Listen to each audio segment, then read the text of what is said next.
4월 총선 직후 배 가까이 벌어졌던 민주당과 통합당의 지지율 격차가 크게 좁혀졌습니다. 부동산 시장 혼란과 고 박원순 서울시장의 성추행 의혹 등이 영향을 미친 것으로 풀이되는데요. 이 과정에서 불거진 거대 여당의 공감 능력 부족을 지적하는 목소리도 나옵니다. 이승국 기자입니다.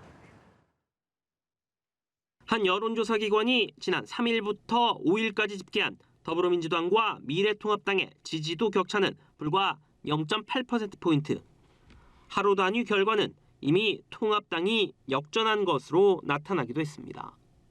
4.15 총선 직후 24%포인트 넘게 벌어졌던 두 당의 격차가 석 달여 만에 오차 범위 안으로 좁혀진 겁니다. 민주당 지지율 하락의 가장 큰 원인은 역시 부동산 정책에 대한 실망감이 꼽힙니다. 좀 더 근본적으로는 총선 승리에 도취돼 민심을 제대로 읽지 못하고 있다는 비판이 당 내부에서도 나옵니다. 부동산 정책에 대한 일부 의원의 실언 논란과 고 박원순 전 서울시장 성추행 의혹과 관련한 피해자 호칭 논란 등이 모두 공감 능력 부족에서 불거졌다는 겁니다. 수도권이 지역구인 민주당 한 중진 의원은 정부 여당 안에 쓴소리를 하는 이른바 레드팀이 없다는 게 가장 큰 문제라고 지적했습니다.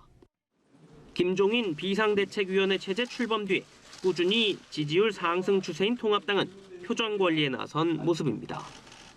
초선 윤희숙 의원의 본회의 5분 발언 등이 긍정 영향을 미치긴 했지만 여당 실책에 대한 반대급부 성격이 강한 만큼 아직 갈 길이 멀다는 겁니다. 저희들은 일희일비하지 않고 여론조사상 거의 많이 따라가 있다는 말이 저희들에게 독이 되지 않을까 하는 경계심도 가지고 있습니다. 당 안팎에서는 여당에 대한 반대를 넘어 뚜렷한 정책 대안을 제시해야만 상승세를 이어갈 수 있다는 지적이 나옵니다. 연합뉴스TV 이승국입니다.